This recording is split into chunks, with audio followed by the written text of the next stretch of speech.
we will respond through a statement. कल पीयूष गोयल जी मुंबई में थे, कॉमर्स मिनिस्टर हमारे, तबीयत खराब थी, फिर भी ये दिल्ली आए और इन्होंने लोकसभा में वक्तव्य देने का प्रयास किया, जो वहां सफल नहीं हो पाया क्योंकि हाउस नहीं चला। अब देखिए विपक्ष कैसा है, जो इसकी चित भी हमारी, पट भी हमारी। अगर हम राज्यसभा में स्टेटमेंट देते हैं तो कहते हैं कि लोकसभा का पहला अधिकार है, आपने कन्वेंशन ब्रेक कर दिया। तो हमने ये, और इन्होंने कल पर पॉलिटिकल रिस्पांस नहीं दिया है, इन्होंने पॉलिटिकल रिस्पांस दिया है, पॉलिटिकल स्टेटमेंट नहीं दी है। पॉलिटिकल स्टेटमेंट यहां दी है। और अभी जिस बात पर कांग्रेस बात बात पर रूठ कर चले जाते हैं, अब जाते हैं वो तो ठीक है, इसीलिए मैं कह रहा हूं, इसीलिए बार बार, लेकिन बार बार रूठ कर जाते हैं, उसको उनको मैं बताना चाहता हूं जयराम जी कि पीयूष गोयल जी ने अपने स्टेटमेंट में बड़े स्पष्ट शब्दों में कहा है। You listen to him definitely because your leader is also going to speak on this subject. Then let us listen to both sides. No, that's why I have already I have allowed you to rise. When you are rising, so many of the people stand and rise. How we can act? No, you are Jairam Ramesh ji, you are a very, very senior member of this house. If everybody is raising the same point, how we can act? That's why I allowed you, na? जी. तो मैं जो इनके बार बार रूठ कर चले जाते हैं, तो इनको ये रूठे ना और आगे ना रूठे, इसके लिए मैं फिर से पीयूष गोयल जी के वक्तव्य को, उसके कुछ अंश को सामने रखना चाहता हूं। आपका जो प्रश्न था कि डिटेल्स क्या है, तो उसमें बहुत स्पष्ट शब्दों में इन्होंने अपने स्टेटमेंट में कहा है, I would like to inform the honorable members that in terms of the next steps, the two sides will now work together to complete the necessary technical processes and finalize the paperwork related to the trade deal so as to expeditiously unlock its potential. The detailed contours of the agreement will be announced shortly after the completion of these processes. बड़े स्पष्ट शब्दों में कहा है। दूसरी बात जो बार बार आप सब लोगों को पीछे, जब ये ट्रम्प का स्टेटमेंट आया और उसके बाद प्रधानमंत्री मोदी जी का धन्यवाद का स्टेटमेंट आया, ट्वीट आया, तो आप बहुत चिंतित हो रहे थे, उसके बारे में भी इन्होंने बड़े स्पष्ट शब्दों में कहा है, during the course of these negotiations the Indian side was able to do this in particular by ensuring that the interests of our agriculture and dairy sector were protected. The US side too had areas that were sensitive for its own point of view. तो दोनों ही वक्तव्यों में इन्होंने बहुत स्पष्ट कहा है। मैं हमेशा कहता हूं कि you can bring the horse near the water but you can't force him to drink.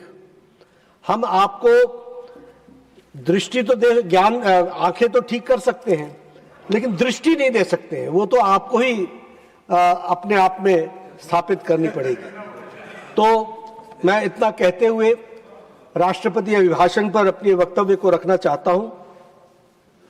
सबसे पहले तो मैं आपका धन्यवादी हूं सभापति जी कि आपने मुझे अपने दल की तरफ से बोलने का सौभाग्य दिया है। मैं अपनी ओर से और माननीय सदन की ओर से राष्ट्रपति महामहिम राष्ट्रपति महोदया जी को उनको हृदय से, उनके व्यापक संबोधन के लिए उनको हृदय से आभार व्यक्त करता हूं और धन्यवाद देने के लिए मैं खड़ा हूं। उनका उद्बोधन बहुत ही प्रेरणादायी था और बहुत ही दूरदर्शी वक्तव्य था, जो हम सबको वहां उनके वक्तव्य को सुनने का सौभाग्य प्राप्त हुआ। राष्ट्रपति महामहिम राष्ट्रपति जी के अभिभाषण में जो भारत की अद्भुत विकास यात्रा है, उसका एक शक्तिशाली प्रतिबिंब हम सबको उनके वक्तव्य में देखने को मिला है और सुनने को मिला है। यह संबोधन में उन्होंने जो हमारी सदियों की पुरानी संस्कृति है और सांस्कृतिक विरासत है, उसके बारे में भी चर्चा की है। उसको भी उन्होंने अपने संबोधन में समेटा है। और साथ ही साथ जो हम 2047 की विकसित भारत की यात्रा पर, अटल यात्रा पर निकले हैं, उसका यह मिश्रण है, यह हमको देखने को मिलता है। It is a mix of both.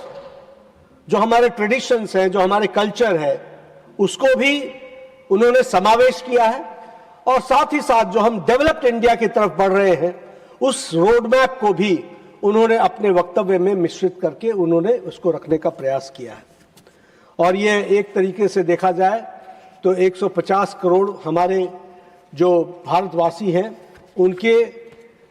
उनकी आशाओं का ये घोषणा पत्र है, यह भी हमको ध्यान में रखना चाहिए, ऐसा मैं मानता हूं। यह अभिभाषण अमृत काल का एक को प्रतिबिंबित करने वाला अभिभाषण है, अमृत काल को।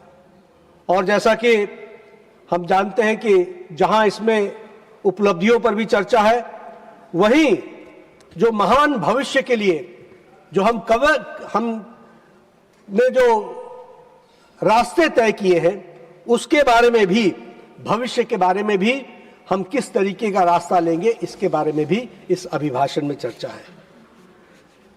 सभापति जी, हम सब लोग बड़े सौभाग्यशाली हैं यहां जो बैठे हैं, जिनको एक ऐतिहासिक मोड़ पर, इस जंक्शन पर अपने आप को एक चश्मदीद गवाह के रूप में इसको देखने का हमको सौभाग्य मिल रहा है। वी आर वेरी प्रिविलेज्ड कि हमें वो सौभाग्य मिल रहा है। और जैसा कि हम जानते हैं कि इस वर्ष हमने वंदे मातरम का 150वां वर्षगांठ मनाया, वहीं हम अहिल्याबाई होलकर जी के 300वें जन्म जयंती के भी हम चश्मदीद गवाह हुए। उसी तरीके से हम भगवान बिरसा मुंडा जी के 150वें जन्म जयंती के भी हम चश्मदीद गवाह हुए, और गुरु तेग बहादुर जी की शहादत को भी, जो 350 साल पूरे हुए, उस समय को भी हमको देखने का, उसको को भी एहसास करने का हमको सौभाग्य मिला। और सरदार पटेल जी की 150वीं जन्म जयंती को भी हमने अपने आंखों के सामने इस साल मनाते हुए देखा है। ये माइलस्टोन्स, ये इतिहास तो है ही, लेकिन इतिहास के साथ साथ ये आज के युवाओं को प्रेरणादायी है, इससे हमको प्रेरणा मिलती है। This is the transformation of the heritage into the horse power. ये हमारे नए युग के युवकों को एक नई ताकत देती है, और इसीलिए राष्ट्रपति अभिभाषण में सरदार पटेल का उल्लेख, भगवान बिरसा मुंडा जी का उल्लेख, गुरु तेग बहादुर जी का उल्लेख, हमारे सभी गुरुजनों का उल्लेख इस बात को बताता है, वंदे मातरम का उल्लेख, ये इस बात को बताता है कि हमारे युवाओं को नई ऊर्जा और नई प्रेरणा के साथ देश को और महान भविष्य की ओर ले जाने के लिए प्रेरित करता है यह अभिभाषण। ये हमको ध्यान में रखना चाहिए। प्रधानमंत्री मोदी जी के नेतृत्व में जो निर्णायक फैसले हुए हैं, जो दूरदर्शी नेतृत्व उन्होंने प्रदान किया है, वो आधुनिक भारत के लिए एक बहुत बड़ा परिवर्तन हमने उसके कारण देखा है। और हम ये कह सकते हैं कि the transformation has been with pride. Pride के साथ ये ट्रांसफॉर्मेशन हुआ है। और जब हम प्राइड बोलते हैं तो प्राइड में P for progress with a purpose. जब हम आर बोलते हैं तो रिफॉर्म्स विदाउट रिट्रीट। जब हम आई बोलते हैं तो innovation at a large scale. जब हम डी बोलते हैं तो डेवलपमेंट ऑफ ऑल, एंड जब हम ई बोलते हैं तो एम्पावरमेंट ऑफ एवरीवन।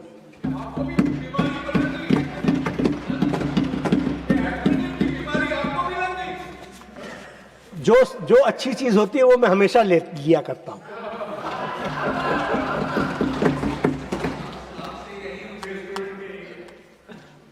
कम से कम आपने हमसे उम्मीद तो रखी है।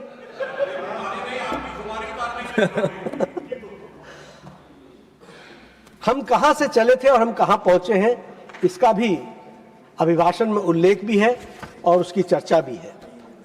जब हम एम्पावरमेंट ऑफ एवरीवन की बात करते हैं, जब हम डेवलपमेंट ऑफ ऑल की बात करते हैं, जब हम इनोवेशन की बात करते हैं, जब हम रिफॉर्म्स विदाउट रिट्रीट की बात करते हैं, जब हम प्रोग्रेस की बात करते हैं, तो हमें याद रखना चाहिए, मैं बार बार बोलता हूं, पिछले भी वक्तव्य में बोला था, आज भी बोलता हूं, इन पॉलिटिक्स और देश और समाज के विकास को जब भी नापना हो, आंकना हो, तो हमेशा याद रखो कि बुरे दिन क्या थे और अच्छे दिन क्या है, कहां से चले थे और कहां पहुंचे, अमावस्या कहां थी और पूर्णमासी कहां है। तभी उजाले का मजा तभी लिया जा सकता है जब अंधकार की त्रासदी को तुम पहचान सको। और इसीलिए मैं कहता हूं, we have gone a long way, एक लंबी यात्रा हमने पूरी की है। From fragile 5, now we are the fastest growing major economy that we have to understand. From policy paralysis we have now come to reform, perform and transform. From scam ridden country, देश जो scam ridden था, वहां से हम निकल करके transparency revolution में आ चुके हैं, और यह जमाना डायरेक्ट बेनिफिट ट्रांसफर का है, इसको हमको याद रखना चाहिए। जहां हम इंपोर्ट डिपेंडेंट थे, वहां आज भारतवर्ष आत्मनिर्भर भारत और मेक इन इंडिया के साथ आगे बढ़ रहा है।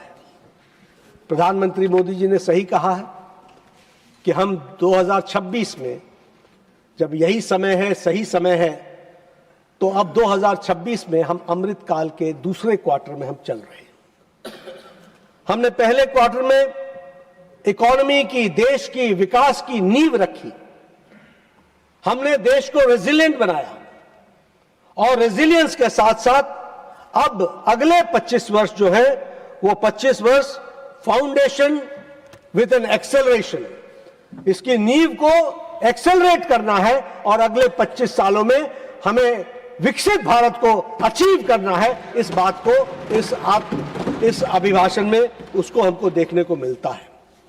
ये जो शब्दावली आई है, रिफॉर्म्स एक्सप्रेस, तेज रफ्तार से जिस तरीके से 2047 के लिए हमारी दौड़ पूरी ताकत के साथ चल रही है, we have moved from status को, now we have moved from status को टू हाई स्पीड ट्रेजेक्टरी। अब हम हाई स्पीड ट्रेजेक्टरी के साथ तीव्र गति से बड़े स्केल में काम करने के लिए आगे बढ़े हैं। और सिर्फ हम बढ़े नहीं है, इसके उदाहरण है हमारे सामने। आप सब लोगों को मालूम है, जीएसटी के बारे में कितना विरोध होने के बावजूद भी जीएसटी लागू हुआ, और जीएसटी ने किस तरीके से परिवर्तन लाया है, किस तरीके से देश को ट्रांसपेरेंट बनाया है, और किस तरीके से उसमें लगातार इंप्रूवमेंट हो रहे हैं। और सबसे बड़ी बात यह है कि पिछले साल 2025 में जब अमृत काल का प्रथम क्वार्टर कंप्लीट हो रहा था, तो उस समय नेक्स्ट जनरेशन जीएसटी भी लागू हो गया, जीएसटी 2.0, जिसने सिंप्लीफाई कर दिया जीएसटी को, 2 टियर में कर दिया, एक 18% और दूसरा 5%, दो उसमें टियर में, 2 स्लैब्स में उसको कन्वर्ट किया। और इसका लाभ पिछली दिवाली में लगभग 1 लाख करोड़ का लाभ के माध्यम से सभी लोगों ने, आम आदमी ने दीपावली मनाई। ये भी हम सबको ध्यान रखना चाहिए। चाहे जीवन रक्षक दवाएं हो, चाहे मकान बनाने के लिए सीमेंट हो, चाहे सरिया हो, चाहे ऑटोमोबाइल हो, चाहे स्कूटर्स हो, चाहे और कुछ हो, हर चीज में, ट्रैक्टर हो किसानों के लिए, अप्लायंसेस हो, हर क्षेत्र में लोगों को दामों में रियायत मिली, और 1 लाख करोड़ रुपए के उपहार आदरणीय प्रधानमंत्री मोदी जी की तरफ से दीपावली में हम सबको देखने को मिला है। उसी तरीके से रिफॉर्म्स एक्सप्रेस ने जो हमारा एक स्ट्रक्चरल फियर था, जो हमारा डर था, उस डर को भी इस रिफॉर्म्स ने हटाने का प्रयास किया है। और जन विश्वास एक्ट 2023 ने लगभग 300 से ज्यादा प्रावधानों को अपराध मुक्त किया है, और उसको हम लोगों ने क्रिमिनलाइजेशन से बाहर निकाला है। इसको भी हमको ध्यान में रखना चाहिए। अभी हमारे भूपेंद्र यादव जी यहां बैठे थे, मनसुख भाई बैठे हैं, आपको मैं बधाई देना चाहता हूं। आपने लेबर कोड में जिस तरीके से मोदी जी के नेतृत्व में बारंबार इस बात को कहा जा रहा था कि लेबर्स को हमें रियायत देनी चाहिए, उनको राहत देनी चाहिए, आपने लेबर कोड जो दर्जनों में थी उस सारे लेबर लॉज को आपने 4 कोड में परिवर्तित किया और एक तरीके से नया जनरेशन का लेबर कोड खड़ा किया। इसके लिए मैं बहुत बहुत आपको बधाई देना चाहता हूं। उसी तरीके से न्यू इनकम टैक्स एक्ट 2025 में 12 लाख रुपए तक की इनकम टैक्स से जो छूट दी गई थी, वह भी एक क्रांतिकारी कदम अपने आप में आम आदमी को पहुंचाने के लिए किया गया, वो भी हम सबके सामने है। मैं सभापति जी आपके सामने बताना चाहता हूं इस हाउस को कि रिफॉर्म्स हमारा साधन है, साध्य नहीं है, वो लक्ष्य नहीं है। It's not a destination, it is a continuous process. ये सदा चलता रहेगा और इसीलिए रिफॉर्म्स एक्सप्रेस में अगर हम कहें तो हर तरीके से हमने कोशिश की है। जी राम जी, विकसित भारत जी राम जी उसी का उदाहरण है। मैं आपके वक्तव्य कोट कर सकता हूं मनरेगा के बारे में। ये करप्शन का अड्डा है, ये भ्रष्टाचार है, ये ट्रांसपेरेंट नहीं है। ये कांग्रेस के नेताओं ने मनरेगा के बारे में स्पीचेस दी हैं, उनके वक्तव्य हैं। आप कहिएगा तो मैं ऑथेंटिकेट करके आपको वो सारे स्टेटमेंट्स आपको दिखा दूंगा। लेकिन उसका मॉडिफिकेशन हुआ और विकसित भारत जी राम जी बनकर के आया। 100 दिन के बदले 125 दिन की गारंटी और इसके साथ साथ लीकेज प्रूफ, करप्शन फ्री। और फिर भी मैं बोलता हूं कि हमेशा विकास की गुंजाइश है, हमेशा रिफॉर्म्स की गुंजाइश है। आगे भी जो रिफॉर्म्स करने की आवश्यकता होगी वो करेंगे। किसके लिए करेंगे? क्योंकि शिफ्ट हम कर रहे हैं from survival based employment to growth oriented empowerment, और उसके लिए हम इस काम को आगे बढ़ाने का काम कर रहे हैं। शांति बिल की बात करें अगर हम, तो वह भी क्लीन एनर्जी, अभी उस पर तो दुनिया बहस ही कर रही थी, लेकिन हमारे यहां अगली शताब्दी के लिए पावर सॉवरेंटी के लिए सुनिश्चित करने के लिए नए ऐतिहासिक कदम उठाए हैं। उसके लिए भी मैं विशेष करके बधाई देना चाहता हूं प्रधानमंत्री मोदी जी को, जिन्होंने इसको आगे बढ़ाया। उसी तरीके से शांति अधिनियम में यह मात्र सुधार नहीं है, 2047 तक हम 100 गीगावाट एनर्जी न्यूक्लियर पावर बना हुआ देश बनेंगे। इस बात के लिए हम सुनिश्चित करके हम आगे बढ़ रहे हैं। और जिसका जिक्र अभी पीयूष गोयल जी ने अपने वक्तव्य में भी किया, और उन्होंने अपने वक्तव्य में कहा कि न्यूक्लियर एनर्जीज की हमको जरूरत पड़ेगी और उसको हम उपयोग करते हुए हम आगे बढ़ेंगे। तो इस तरीके से इन सारी बातों का उल्लेख राष्ट्रपति जी के अभिभाषण के माध्यम से एक इंगित किया जाता है कि विकसित भारत 247 तक पहुंचने के लिए आज 226 में क्या करना है और अगले 5 साल में क्या करना है, इसके रोड मैप को प्रतिबिंबित किया गया है। यह हमको समझ लेना चाहिए। अभी मैं इस सप्ताह को तो पिछले सप्ताह को मानूं तो एक तरीके से आर्थिक जगत में क्रांति पे क्रांति आती चली गई है।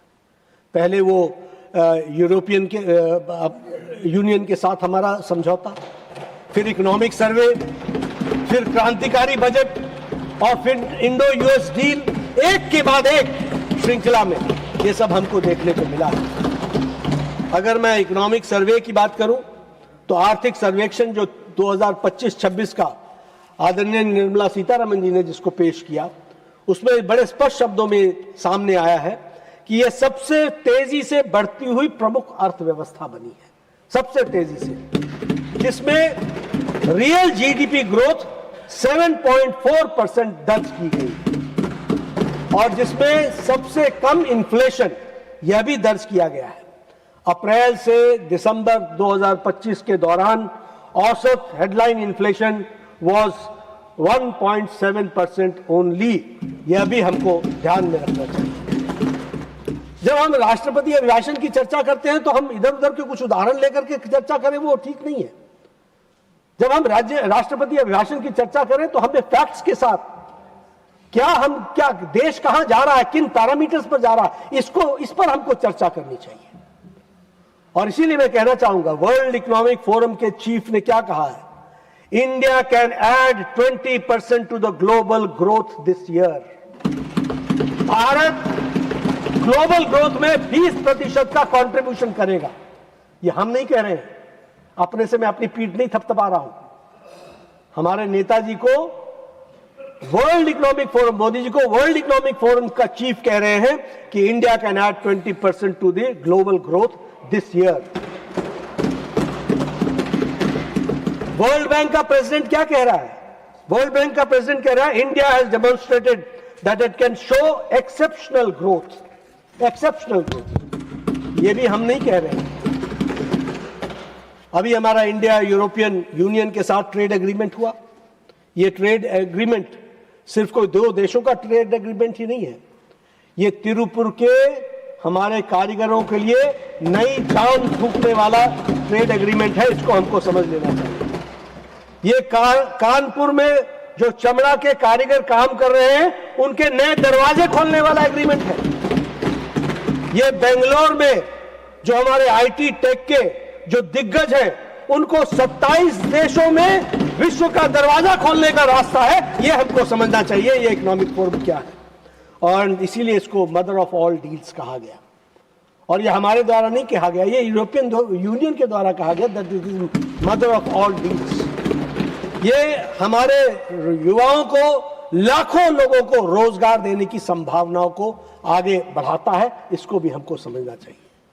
हम रोजगार रोजगार रोजगार करते रहते हैं। जब हम रोजगार लेकर के आते हैं तो बोलते हैं होता क्या है, होता क्या है, होता क्या है। हमें समझना चाहिए कि किस तरीके से मोदी जी के नेतृत्व में देश विकसित भारत की ओर आगे बढ़ रहा है। India Oman comprehensive economic partnership agreement हुआ। यह एग्रीमेंट जो है यह एक तरीके से हमें मध्य पूर्व में राजनीतिक रणनीतिक ऊर्जा और व्यापार का एक कॉरिडोर के रूप में यह हासिल कर लिया गया है, और लिंक वेस्ट नीति को हमने और मजबूत की है। इसको भी हमको समझ लेना चाहिए। उसी तरीके से इंडिया न्यूजीलैंड और फ्री ट्रेड एग्रीमेंट हुआ। यह फ्री ट्रेड एग्रीमेंट जो लोगों को व्यापार में, यह हमारे किसानों के लिए लाभकारी है, यह हमारे उद्यमियों के लिए एक नई दिशा देगा, यह हमारे छात्रों के न्यू एवेन्यूज खोलेगा, यह हमारी महिलाओं के लिए डेवलपमेंट के स्कोप देगा और एम्पावरमेंट करेगा, और यह हमारे इनोवेटर्स के लिए नई संभावनाओं को तलाशेगा। उसी तरीके से जो इंडिया और यूनाइटेड किंगडम का फ्री ट्रेड एग्रीमेंट हुआ है वो भारत के आईटी सेवाओं को और सॉफ्टवेयर एक्सपोर्ट को लाभ पहुंचाएगा और उसको लाभ मिलेगा। डिजिटल विशेषज्ञता पर जोर देगा। उसी तरीके से हमारे प्रोफेशनल जो कंपनियां हैं, प्रोफेशनल्स को वह निश्चित रूप से वह वेस्ट में अपनी जगह देगा। इसको भी हमको ध्यान में रखना चाहिए और इससे बहुत बड़ा फायदा मिलने वाला है। जयराम जी, एक नया फिर से मैं इंपैक्ट लेकर के आया हूं, नया इंपैक्ट लेके आया हूं। I for inclusion, M for medical security, P for prosperity of farmers, A for advancement of women, C for connectivity revolution and T for transformation of economy in the manufacturing sector.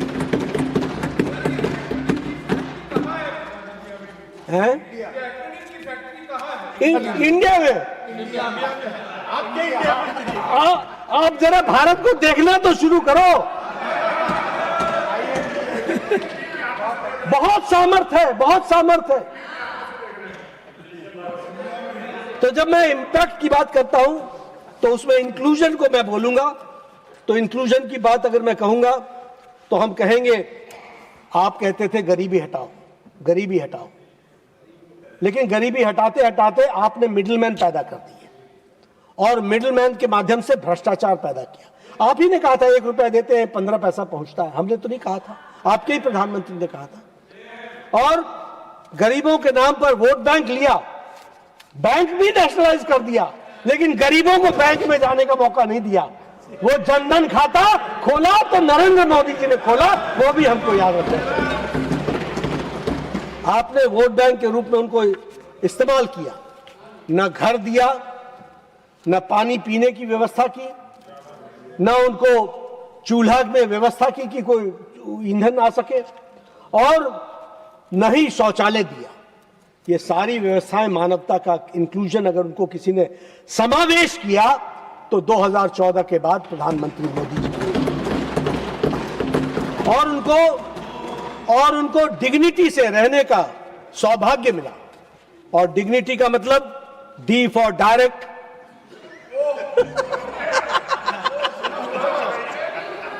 अब भैया मैं inclusion कर रहा हूं, ये नहीं होगा, ये नहीं होगा, ये बढ़ता जाएगा, ये बढ़ता जाएगा। क्यों? क्योंकि कम शब्दों में दूरगामी प्रभाव को समझाने के लिए आप जैसों के लिए आवश्यक होता है। Dignity, D for direct, I for immediate, G for genuine, N for no middleman, I for inclusive, T for transparent and Y for yours. आपके लिए डिग्निटी के साथ उसको हमने पहुंचाने का प्रयास किया और 25 करोड़ लोग आज गरीबी की रेखा से ऊपर आ गए हैं और वो गरीबी की रेखा से निकल आए। हमने गरीबी हटाओ नहीं कहा, हमने कहा गरीब को एम्पावर करो और वो उनका सुदृढ़ीकरण करो। आपने हटाओ हटाओ हटाओ, कहां भेजना था उनको? लोग इनको ही हटा दिया, उन्होंने आपको ही हटा दिया। 4 करोड़ हमने पक्के घर बनाए और भी 3 करोड़ और बनाने वाले हैं। उसी तरीके से 12 करोड़ लोगों को, 12.5 करोड़ लोगों को वाटर कनेक्शंस, 10 करोड़ लोगों को गैस कनेक्शंस। सोशल सिक्योरिटी जो सिर्फ 25 करोड़ पीपल को मिलती थी, आज 95 करोड़ लोगों को सोशल सिक्योरिटी के दायरे में लाया गया और 6.75 लाख करोड़ रुपए डीबीटी से, डायरेक्ट ट्रांसफर बेनिफिट से ट्रांसफर हुए हैं। यह है ट्रांसपेरेंसी जो हमको समझनी चाहिए। मेडिकल सिक्योरिटी के बारे में मैं जरूर बात करना चाहूंगा। आदरणीय प्रधानमंत्री जी ने जब यूनिवर्सल हेल्थ कवरेज की बात कही गई तो उन्होंने कहा कुछ बड़ा सोचो। हम लोग आयुष्मान भारत को लेकर के, प्रधान PM जन आरोग्य योजना को लेकर के हम गए। आपको जानकर के खुशी होगी कि भारत आज दुनिया का सबसे बड़ा हेल्थ कवरेज देश बन चुका है। सबसे बड़ा हेल्थ, 62 करोड़ लोगों को, more than 40% of the Indian population को हम आज 5 लाख रुपए का गंभीर बीमारी से लड़ने के लिए हेल्थ कवरेज देते हैं। और जहां गरीब आदमी हॉस्पिटल के नाम से घबराता था, आज आयुष्मान कार्ड को लेकर के सीधे जाता है और सरकारी अस्पताल में अपना इलाज कराता है और नया जीवन जीता है।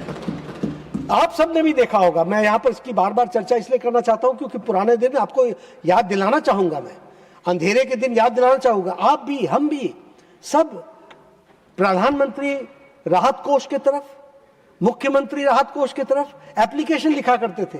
इनका बाईपास करा दो, इनको 1.5 लाख रुपए दिला दो, ये गरीब आदमी है, ये उधार में मर जाएगा, इसका कैंसर में इलाज करा दो, इसको 2 लाख रुपए दिला दो, इसको कीमोथेरेपी करा दो, ये नहीं गरीब आदमी, ये इसके जीवन समाप्त हो जाएगी।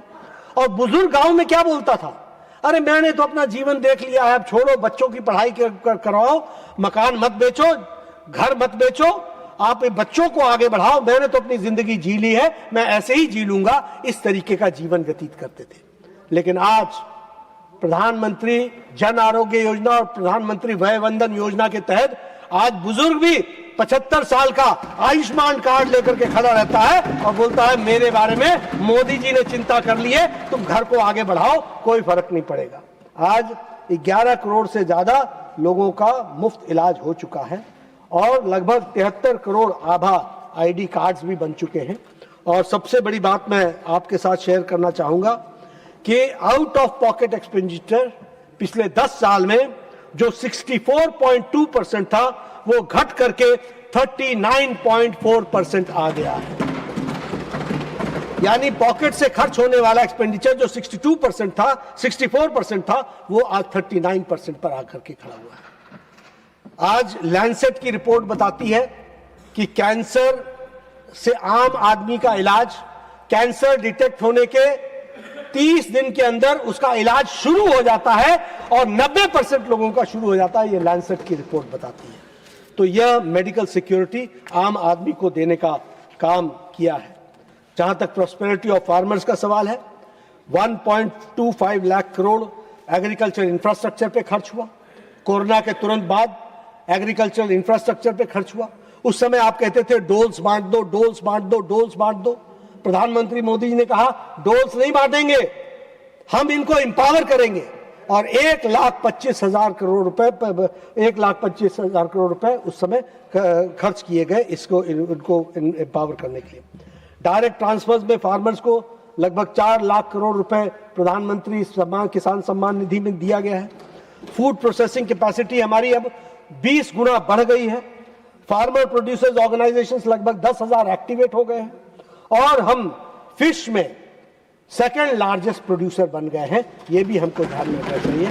और मिल्क में आज ही हमारे राजेश रंजन जी ने हमारे ललन सिंह जी ने उन्होंने बताया कि मिल्क में हम नंबर 1 प्रोड्यूसर वर्ल्ड में हो गए हैं, ये भी हमको ध्यान में रखना चाहिए।